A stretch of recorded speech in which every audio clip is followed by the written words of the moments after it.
Hristiyan bilan musulmonlar o'rtasida raqobatlar bo'lgan, juda ko'p raqobatlar bo'lgan. Ular haqida biroz aytib beraman. Hozir ham shu raqobatga tegyapti. Buni to'g'ri tushuninglar. Endi aytib beramiz. Olishuvlar bo'lgan. Xristian dini aytgan bizni payg'ambarimiz degan odamni qaytib tiriltiradi.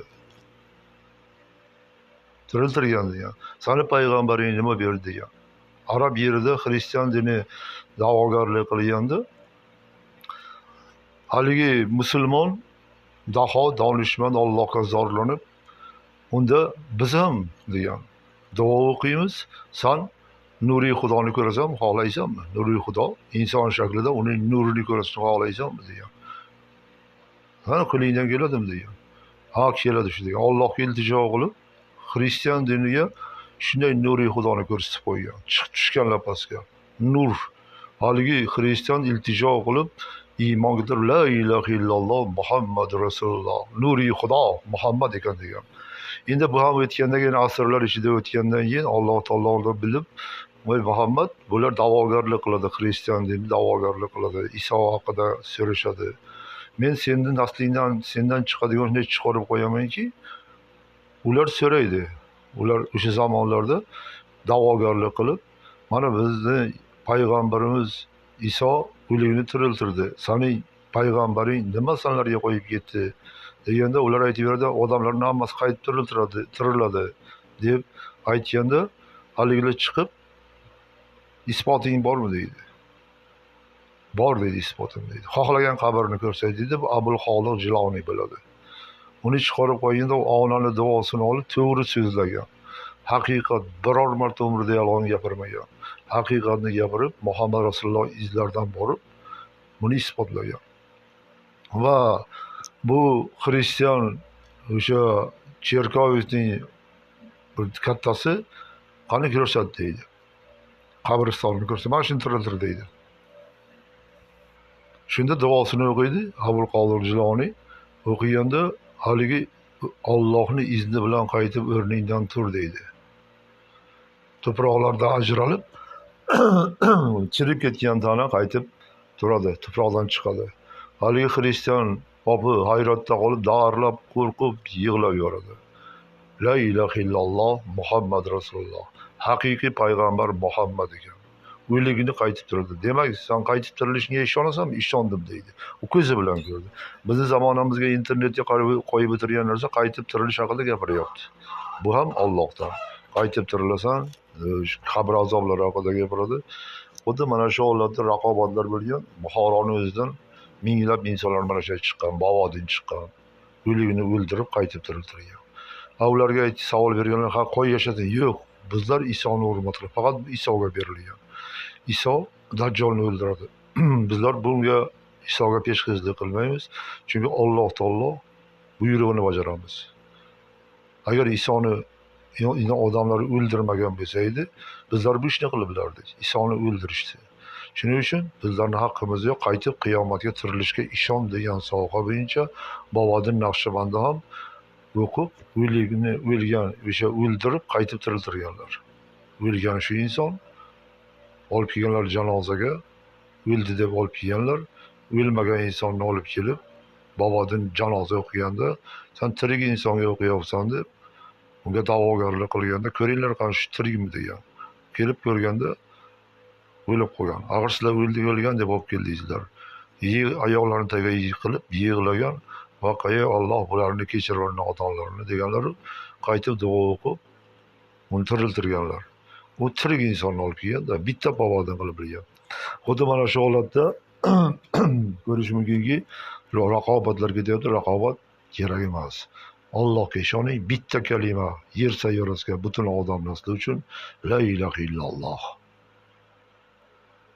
8 ta payg'ambarni aytishi mumkin. Iymon keltir. Odam Sayfulloh. Isoi Ruhullohni aytgan. Musoi Kalamullohni aytgan. La ilaha illalloh payg'ambarlarning nomini aytsan tamom. Men yakka seni Alloh, seni elchilaringga men ishonaman. 8 ta elchini bilishing kerak. Shunda 8 jannatni keza olasan. 8 ta elchilarni arshiga jumda yozib qo'ygan holatda yer sayyorasiga tarqatish kerak. O'zbekiston juda ko'p chiqarib, o'zbeklar bu uchun juda kam gapiradi. 8 ta payg'ambar qo'yilgan arshigan jumla shu 8 ta payg'ambarning nomini aytish kerak va iymon keltirish kerak. Biz ishonamiz. La ilaha illalloh Odam Sayyidulloh, Odam naslidanmiz. La ilaha illalloh Nuh nabiyulloh, Nuh yer yuzini suv bostirganiga ishonamiz. Allohning amri bilan la ilaha illalloh Ibrohim Halilulloh bizlarga go'shtni halol qildi. Yeyamiz, xohlagan go'shtni yeymiz. La ilaha Ismoil Zabihulloh shu orqali la ilaha illalloh Muso kalamulloh. Kofirlar bilan musulmonlar o'rtasida raqobat ketdi va suvga cho'ktirib o'ldi ular. La ilaha illalloh Davud Xalifulloh. Texnologiyaning rivojlanishi uchun unga berilgan mo'jiza. U taka manmanlik qildi, undan olib qo'yildi, aqliga berildi, aql rivojlandi va texnologiya yuksaldi. La ilaha illalloh Iso ruhulloh o'ligini qaytib tiriltirdi va uni o'ldirdilar. Ishonamiz. Uni odamlar o'ldirdi. La ilaha illalloh Muhammad Rasululloh sallallohu alayhi vasallam. Buni ham o'ldirmoqchi edilar, o'ldira olmadilar. Chunki bu nuriy Xudo.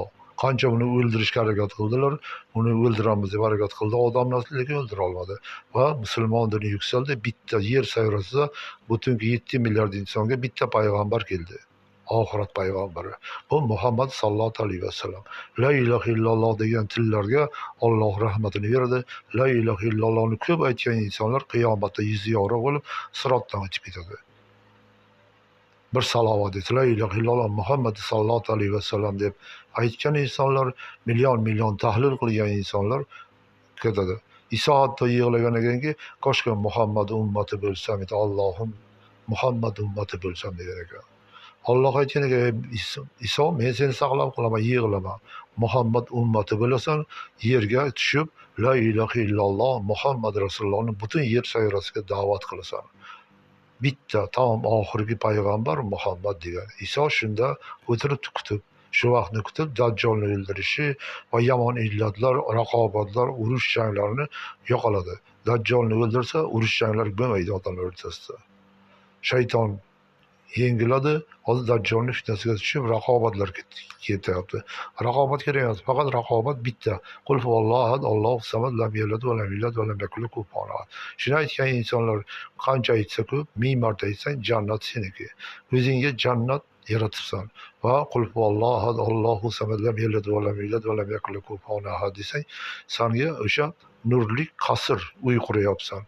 Uying qanday chiroyli bo'lishini xohlasang, shuncha ko'p aytsang, jannat bog'larida paydo bo'lib, qiyomatdan keyin shu jannatingga kirasan. Faqat ixlosni ko'p aytsang, salovatni ko'p aytsang. Bu ixlos Qur'onning 3dan 1ga teng, butun 4 kitobni ham ichida ixlos turadi. 4 ta kitobning ichida qul huvallohu ahad, Allohu samad, lam yalid va lam yulad va lam yakul lahu kufuwan. Alloh yakka tamom. Uni hech kim yo'q deydi. O'sha uchun bu insonlar uchun berib qo'ydi, oxir zamon uchun. Mana shu uchun buni bilish uchun qul huvallohu ahad, Allohu samad, lam yalid va lam yulad va lam yakul lahu kufuwan ahad. Qancha xohlasang ayt, yer sayyorasang katta o'zingga jannat yaratishni xohlaysanmi? Ayt, u seni zuvonay. Bundan farishtalar qo'rqadi. Qul huvallohu ahad, Allohu samad, lam yalid va lam yulad va lam yakul lahu kufuwan ahad. Shayton qo'rqadi, Dajjal qo'rqadi bundan. Buni qancha ko'paysang, shayton bilan Dajjal senga yaqinlashib bilmaydi. 3 marta aytsang, bir xatama Qur'on qilasan. Qaysi qabrga borib, qul huvallohu ahad, Allohu samad, lam yalid va lam yulad va lam yakul lahu kufuwan ahad desang, shu qabr ahliga bayram bo'ladi. Bitta bayram, futbolga qanday qiziqasan, ular shunday shod bo'lib, xursand bo'ladi. Qul huvallohu ahad, Allohu samad, lam yalid va lam yulad va lam yakul lahu kufuwan ahad. Allohumma salli ala Muhammad, Allohu li Muhammad aytsang, shu qabriston ahli shod bo'ladi. Tushuntirib bildimmi? Allohumma salli ala sayyidina Muhammad adadda ma fil millah sallama salavatan davati bidavan milkullah. Mana shu ixlos. Ixlos o'qisang, shirkdan ozodsan. Isoning ham ruhi shod bo'ladi, Muhammad sallallohu butun payg'ambar ruhlari shod bo'ladi. Alloh taolo aytadiki, bu bandamga deydi, meni o'zim sovg'a beraman deydi. Bu ixlosni o'qidi deydi. Sovg'asini men beraman deydi. Yer yuziga shuni o'rgatsang, butun insonlarga o'rgatib bo'lsang ixlosni, mukofotni eng kattasi sendan. Allohu akbar.